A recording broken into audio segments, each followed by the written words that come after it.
American-Chinese joint venture SAIC-GM are taking the Chinese market by storm with their Mini EV, with sales rivaling even the likes of Tesla. But what does it mean for companies, for China, and for the rest of the world? There seems to be quite a distinct barrier around China when it comes to trading. Things don't quite work like they do between the US and, let's say, the UK. Restrictions are placed on what can be imported as well as exported via its borders. But Chinese motor company SAIC, the name behind the revival of British brand MG, has teamed up with multinational giant General Motors to come up with a mass-market electric car. The only thing long about this car is its name. It's called the Wuling Hong Guang Mini EV. Its size is anything but long. At 2.9 meters in length, it's a whole meter shorter than the proudly British Mini hatchback. Even the classic Mini was between 10 and 20 centimeters longer than the latest Chinese EV. At less than 1.5 meters wide, there's no doubt this car will be perfect for the city. In fact, that's where the creators see most of the revenue being generated, with buyers opting for a smaller and more economical city car, as well as first-time and older buyers who are looking for a cheap set of wheels. One journal article suggests that Chinese roads vary between 2.85 and 3.75 meters wide, the latter more than double the width of this tiny EV.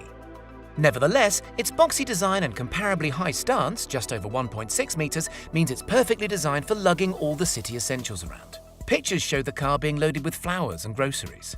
With the back seats folded down, yes, there are 2 rows in this car, a 741-litre cargo space opens up. That's actually 10 litres more than the 3-door variant of the much larger modern Mini Cooper. Oh, and the car weighs an astonishing 665 kilograms. To put that in perspective, that's about 1,100 kilograms less than the Model 3 and half the weight of even the petrol-powered modern Mini Cooper. The entry-level model comes in at 28,800 yuan, currently around $4,350 and just 10% of the Model 3's market price in China, and features a 17-horsepower, 85-Nm motor with a top speed of 62 miles per hour. Its 9.2 kilowatt-hour battery gives it a measly 75-mile range, which is significantly less than other class leaders like the 54 kilowatt-hour battery and 263-mile range of the Tesla Model 3 Standard Range Plus. But one report suggests that the average commute in Chinese cities is less than 6 miles and takes up to an hour. So with so much time spent stationary, this little EV may be the perfect solution for so many Chinese workers. The more expensive model at 38,800 yuan or $5,860 comes with the same powertrain but an upgraded 13.8 kilowatt battery, giving it a range of 106 miles. Neither variant is eligible for the government's subsidy, which usually applies to EVs because the batteries do not meet the requirements of energy density.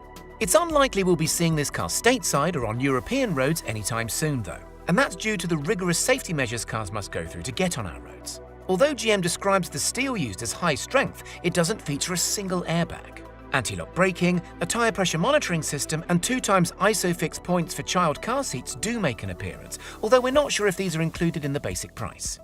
Press photos also show rear parking sensors, air conditioning, electric windows, and a radio, but we don't know for sure if these are standard features.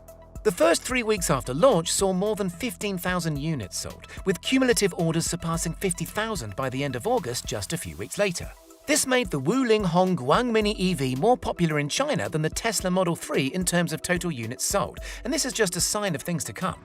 GM says over 40% of the cars that will be launched in China over the next 5 years will be electrified. Right now, the Mini EV is the cheapest electric car available to purchase in China, but the company faces stiff competition from other Chinese companies, including BYD Auto and BAIC Blue Park, a company which aims to bring together automotive transport and energy consumption. Sounds familiar? With SAIC already powering the production of the MG range in the UK, including 2 of the country's cheapest EVs, the ZS and the 5, should the likes of Tesla be worried? And with General Motors sharing part of the Mini EV's production, will this give them a boost towards zero-emission transport in the American mass market? Remember, our markets may not demand the small sizes and ultra-cheap prices, but the technology is being put in place to upscale EVs globally.